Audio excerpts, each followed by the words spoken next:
రోమిలకు రాసినటువంటి పత్రికలో 5వ అధ్యాయము శ్రమ ఓర్పును, ఓర్పు పరీక్షను, పరీక్ష నిరీక్షణను కలగజేయునని ఎరిగి శ్రమలయందు అతిశయపడుదుము.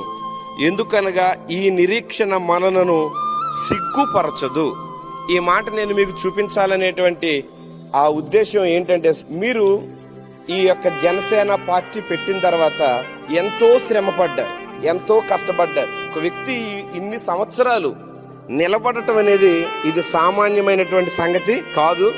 మీ శ్రమ మీకు ఎంతో ఓర్పునిచ్చిందండి. ఈ ఓర్పులో మీరు ఎన్నో పరీక్షలు గెలిచారు. ఈ పరీక్షలో మీకు ఒక నిరీక్షణ వచ్చింది, ఎప్పటికైనా నేను ఆంధ్రప్రదేశ్ ని పరిపాలించే ఒక గొప్ప నాయకుడిని అవుతానని. మీకున్నటువంటి నిరీక్షణ ఖచ్చితంగా దేవుడు మీ పక్షంగా మీరు అనుకున్నటువంటి ఆ గొప్ప కార్యం చేయాలని ఎప్పుడు కూడా ప్రార్థన చేస్తాం.